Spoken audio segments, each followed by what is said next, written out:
दोस्तों, स्वागत है आपका मेरे YouTube चैनल इंग्लिश बाबू पर। और आज मैं फिर हाजिर हूँ आपके साथ एक नई स्टोरी लेकर। और दोस्तों, आज की जो स्टोरी है ये एक शॉर्ट स्टोरी है, लेकिन बहुत ही मज़ेदार कहानी है। सुनकर आपको बहुत मज़ा आएगा। उसके अलावा इस स्टोरी के अंदर आपको कई सारे नए इंग्लिश के वर्ड मीनिंग सीखने को मिलेंगे, उनकी करेक्ट प्रोनाउंसिएशन के बारे में पता चलेगा। और जो इसका ग्रामर का पार्ट है हम उसे बिल्कुल डिटेल में कवर करेंगे, तो एक एक स्ट्रक्चर को आप बहुत ही आसानी से सीख पाएंगे। तो चलिए दोस्तों, आज की इस कहानी को हम शुरू करते हैं और सबसे पहले कहानी का टाइटल देखते हैं। कहानी का टाइटल है the fox and the snake. क्या मतलब हुआ? फॉक्स का मतलब होता है लोमड़ी और स्नेक मतलब सांप। तो इस लाइन का क्या मतलब हुआ? The fox and the snake, मतलब कि लोमड़ी और सांप। तो दोस्तों, ये आज की इस कहानी का टाइटल है, शीर्षक है। और अब मैं इसे पढ़ना शुरू करता हूँ। आपसे रिक्वेस्ट है आप इसे बिल्कुल ध्यान से सुनें, और यदि आपको कोई नया वर्ड मिले तो आप उसे नोट भी ज़रूर करें। तो चलिए इसको शुरू करते हैं। Once a fox lived in a forest. क्या मतलब हुआ? और दोस्तों, ये जो हमारी आज की स्टोरी है ये पास्ट इंडेफिनेट में है। और जब हम पास्ट इंडेफिनेट में कोई भी अफर्मेटिव का वाक्य बनाते हैं तो वहाँ पर वर्ब की सेकंड फॉर्म का प्रयोग किया जाता है। और ये हमारा पास्ट इंडेफिनेट का अफर्मेटिव वाक्य है। और लिव का मतलब होता है रहना, और ये सेकंड फॉर्म है। तो क्या मतलब हुआ इस लाइन का? वंस एक बार, आ फॉक्स एक लोमड़ी, लिव्ड रहती थी, इन आ फॉरेस्ट एक जंगल में। तो इस पूरी लाइन का क्या मतलब हुआ? Once a fox lived in a forest, मतलब एक बार एक लोमड़ी एक जंगल में रहती थी। One day she was roaming around the forest. क्या मतलब हुआ? और दोस्तों, ये जो हमारा वाक्य है ये पास्ट कॉन्टिन्यूअस का वाक्य है। जब हम किसी भी वाक्य में वॉज या वर का प्रयोग करते हैं और साथ में वर्ब की फोर्थ फॉर्म का प्रयोग किया जाता है, तो जो इस तरह का वाक्य है वो पास्ट कॉन्टिन्यूअस का वाक्य कहलाता है, जिसका मतलब होता है कि उस वाक्य की टेल पर रहा था, रही थी, रहते तरह के शब्द आते हैं। और आपको ये चीज़ याद रखनी है कि यदि हमारा कोई भी सब्जेक्ट सिंगुलर होता है तो वहाँ पर वॉज का प्रयोग किया जाता है। तो शी के साथ वॉज का प्रयोग किया गया है। तो इस लाइन का क्या मतलब हुआ? वन डे एक दिन, शी वॉज रोमिंग, रोम का मतलब होता है घूमना, she was roaming around the forest. और अराउंड मतलब आसपास, मतलब एक दिन वह जंगल के आसपास, या कह सकते हैं जंगल के पास घूम रही थी। Suddenly she saw a huge thick and long snake lying under some trees. क्या मतलब हुआ? सडनली एक एडवर्ब है जिसका मतलब होता है अचानक या फिर एकाएक। Suddenly she saw. और दोस्तों, ये हमारा पास्ट इंडेफिनिट का अफर्मेटिव वाक्य है, और ये सी की सेकंड फॉर्म है। सी मतलब देखना और सॉ मतलब देखा। सडनली शी सॉ, अचानक उसने देखा। आ ह्यूज, ह्यूज मतलब एक बड़ा, विशाल, एक विशाल मतलब यह बड़ा, थिक मतलब मोटा, एंड लॉन्ग और एक बड़ा, स्नेक सांप। लाइंग, लाइंग का मतलब होता है पड़ा होना, लेटा हुआ होना। लाइंग मतलब कि जो पड़ा हुआ है, लेटा हुआ है। अंडर मतलब कि नीचे, अंडर सम ट्रीज कुछ पेड़ों के नीचे। तो इस पूरी लाइन का क्या मतलब हुआ? Suddenly she saw a huge thick and long snake lying under some trees. अचानक उसने देखा एक बड़ा, मोटा और एक लंबा सांप पड़ा हुआ है, लेटा हुआ है, अंडर सम ट्रीज मतलब कुछ पेड़ों के नीचे। चलिए आगे देखिए। His body was so long that it stretched from one corner of the path to the other. क्या मतलब हुआ? His body was so long. और दोस्तों, ये जो हमारा वाक्य है ये सिंपल पास्ट का वाक्य है। जब हम पास्ट में कोई भी ऐसा वाक्य बनाते हैं जहाँ पर वॉज या वर का प्रयोग किया जाता है और साथ में कोई भी नाउन या एडजेक्टिव को लेकर वाक्य बनाया जाता है, इस तरह का जो वाक्य है वो सिंपल पास्ट का वाक्य कहलाता है। और आपको ये चीज़ याद रखनी है कि जब आप कोई भी वाक्य बनाते हैं सिंपल प्रेजेंट या सिंपल पास्ट में, तो वहाँ पर वर्ब का प्रयोग नहीं किया जाता है। तो क्या मतलब हुआ? His body was so long, जो उसकी बॉडी थी, जो उसका शरीर था, वॉज सो लॉन्ग, वो बहुत लंबा था। दैट, वो इतना, दैट इट स्ट्रेच्ड, वो खींचा हुआ था। स्ट्रेच मतलब खींचा हुआ था। फ्रॉम वन कॉर्नर, एक कोने से, ऑफ द पाथ मतलब कि रास्ते के, टू द अदर दूसरी तरफ, तो इस पूरी लाइन का क्या मतलब हुआ, his body was so long that it stretched from one corner of the path to the other. मतलब उसका जो शरीर था वो इतना बड़ा था कि वो एक कॉर्नर से, मतलब एक कोने से दूसरा जो पाथ का, मतलब उस रास्ते का जो दूसरा कोना था उस वहां तक वो खींचा हुआ था। चलिए आगे देखिए। The fox was very much impressed by the big size of the snake. क्या मतलब हुआ। और दोस्तों ये जो हमारा वर्ड है इम्प्रेस्ड, ये एक एडजेक्टिव है जिसका मतलब होता है प्रभावित होना। और ये जो हमारा वाक्य है the fox was very much impressed, ये सिंपल पास्ट का वाक्य है। और जैसा मैंने आपको बताया, कोई भी ऐसा वाक्य जहाँ पर वॉज या वर्ब का प्रयोग करके कोई भी एडजेक्टिव नाउन को लेकर वाक्य बनाते हैं बिना किसी वर्ब के, तो इस तरह का जो वाक्य है वो सिंपल पास्ट का वाक्य कहलाता है। तो क्या मतलब हुआ, the fox was very much impressed. और इम्प्रेस्ड का मतलब होता है प्रभावित होना।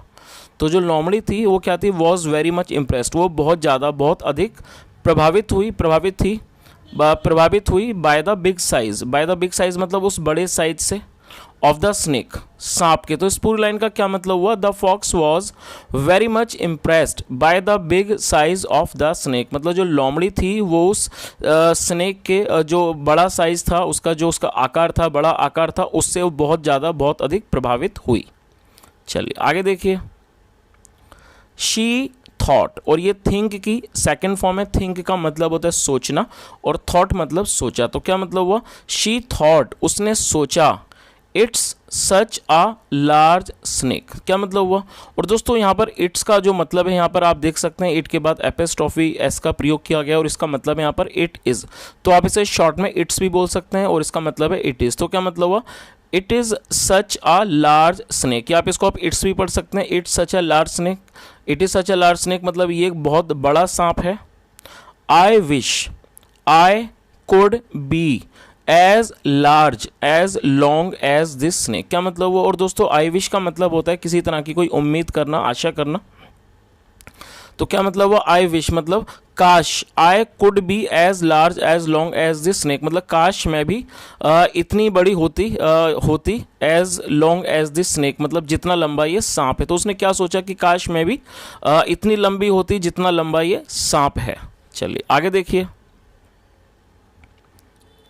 I must lie on the ground and stretch my body। क्या मतलब हुआ।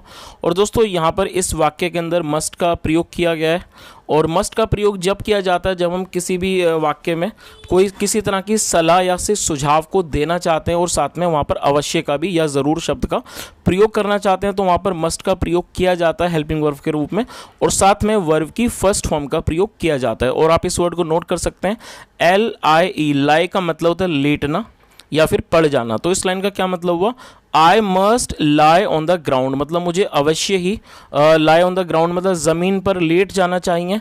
एंड स्ट्रेच माई बॉडी, और स्ट्रेच का मतलब खींचना, एंड स्ट्रेच माई बॉडी और अपने शरीर को खींचना चाहिए। तो इस पूरी लाइन का क्या मतलब हुआ, उसने क्या सोचा कि I must lie on the ground and stretch my body, मुझे अवश्य ही ज़मीन पर लेट जाना चाहिए और अपने शरीर को खींचना चाहिए। चलिए आगे देखिए।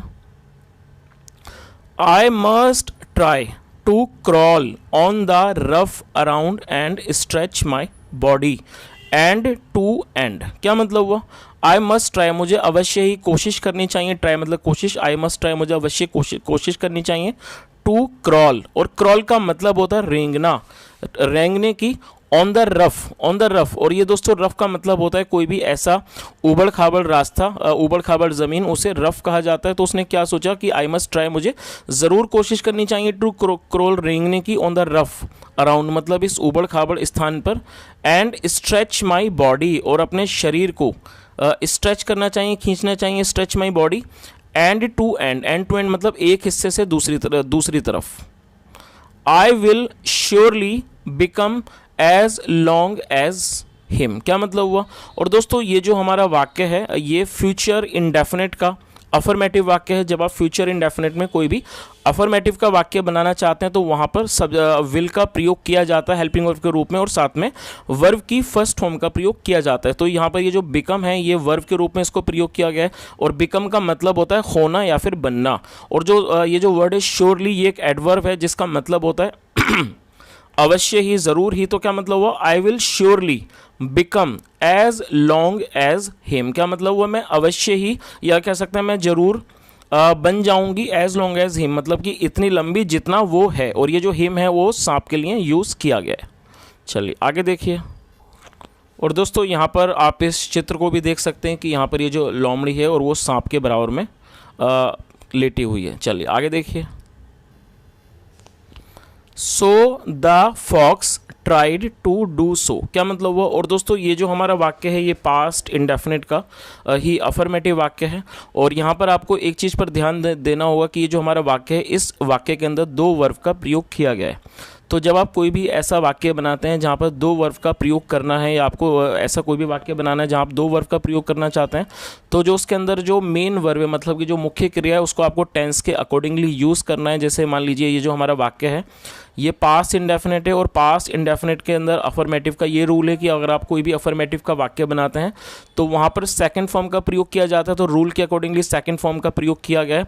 और जब आप दूसरी वर्ब को जोड़ना चाहते हैं तो उससे पहले आपको टू लगाना होता है, और टू के बाद हमेशा ही वर्ब की फर्स्ट फॉर्म आती है। तो ये फर्स्ट फॉर्म है डू, डू मतलब करना। तो इस पूरी लाइन का क्या मतलब हुआ, सो इसलिए the fox tried to do so, इसलिए लोमड़ी ने क्या करा, the fox try to do so, लोमड़ी ने ऐसा करने की कोशिश की।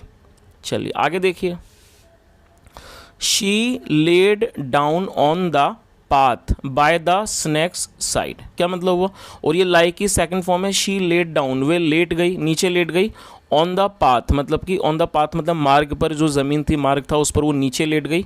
बाय द स्नैक्स साइड, और यहाँ पर स्नैक के बाद एपिस्ट्रॉफी एस का प्रयोग किया गया, मतलब काके की। बाय द स्नेक साइड मतलब कि सांप की तरफ वो लेट गई, एक सांप के एक तरफ वो लेट गई, सांप के साइड में। And started stretching her body, और दोस्तों यहाँ पर स्टार्टेड का प्रयोग किया गया जब आप कोई भी ऐसा वाक्य बनाएं जहाँ पर आपके वाक्य की टेल पर लगा, लगी, लगे जैसा शब्द आए। जैसे मान लीजिए आप वाक्य बनाते हैं वह जाने लगा, वह दौड़ने लगा, तो इस तरह के वाक्य को बनाने के लिए आपको सब्जेक्ट के बाद स्टार्टेड का प्रयोग करना है और साथ में वर्ब की फोर्थ फॉर्म। मान लीजिए आप वाक्य बनाते हैं वह दौड़ने लगा, तो आपको क्या बनाना है, ही स्टार्टेड रनिंग। तो स्टार्टेड के बाद वर्ब की फोर्थ फॉर्म का प्रयोग किया जाता है। तो क्या मतलब हुआ, and started stretching her body, और वह अपने शरीर को खींचने लगी। तो इस पूरी लाइन का मतलब आपको समझ ही आ गया होगा कि उसने क्या करा कि वो नीचे लेट गई उस ज़मीन पर सांप के बराबर में, और and started stretching her body, और उसने अपने शरीर को खींचना शुरू कर दिया। चलिए आगे देखिए। She tried hard but her whole body ached yet the she could not grow long enough, क्या मतलब हुआ, शी ट्राइड हार्ड मतलब उसने बहुत अधिक कोशिश की, बहुत ज़्यादा कोशिश की, लेकिन बट हर होल बॉडी, लेकिन जो उसका जो पूरा शरीर था बॉडी, एज्ड उसमें दर्द हुआ, एज का मतलब दर्द होना, उसमें दर्द हो गया। येट फिर भी she could not grow long enough, और कुड का मतलब होता है जब आप पास्ट के अंदर ऐसा कोई भी वाक्य बनाएं जहाँ पर सका सकी आता है। She could not grow long enough, लेकिन वो ज़्यादा लंबी नहीं हो पाई। चलिए आगे देखिए। Finally she stressed so hard that her stomach burst open and she died on the spot, क्या मतलब हुआ, फाइनली का मतलब होता है अंततः या फिर आखिरकार, अंततः। शी स्ट्रेच सो हार्ड, उसने इतनी मतलब इतना जोर से खींचा अपने मतलब शरीर को, इतना जोर से खींचा दैट की हर स्टमक, स्टमक मतलब पेट, हर स्टमक बर्स्ट ओपन वो फट कर खुल गया। And she died on the spot, और वो and she died on the spot, और वो घटना स्थल पर ही मतलब उसी जगह पर उसकी मृत्यु हो गई। चलिए आगे देखिए। The poor fox did not know that one must not compare one self with others, क्या मतलब हुआ। और दोस्तों ये जो हमारा वाक्य है the poor fox did not know, ये हमारा पास्ट इंडेफिनिट का नेगेटिव वाक्य है। जब आप पास्ट इंडेफिनिट में कोई भी नेगेटिव वाक्य बनाते हैं तो वहाँ पर सब्जेक्ट के बाद डिड नॉट का प्रयोग किया जाता है और साथ में वर्ब की फर्स्ट फॉर्म का प्रयोग किया जाता है। तो क्या मतलब हुआ, the poor fox did not know, मतलब वो जो बेचारी लोमड़ी थी वो नहीं जानती थी दैट की वन मस्ट नॉट कंपेयर, मतलब किसी को भी अवश्य ही कंपेयर नहीं करना चाहिए, तुलना नहीं करनी चाहिए, वन सेल्फ खुद की, विद अदर्स दूसरों से। तो इसका पूरी लाइन का क्या मतलब हुआ कि वो किस बात को नहीं जानती थी कि किसी को भी अपनी तुलना दूसरों से नहीं करनी चाहिए। तो दोस्तों ये आज की एक बहुत छोटी सी कहानी थी और मैंने पूरी कोशिश की यहाँ पर आपको हर वर्ड की मीनिंग बताने की। यदि आपको आज की कहानी अच्छी लगी और मेरा पढ़ाने का प्रयास भी अच्छा लगा हो तो आपसे रिक्वेस्ट है वीडियो को लाइक करें, शेयर करें, चैनल को जरूर सब्सक्राइब करें और कमेंट करके ज़रूर बताएं यदि आपका कोई सुझाव हो। यहाँ तक सुनने के लिए thank you so much. Have a nice day and bye.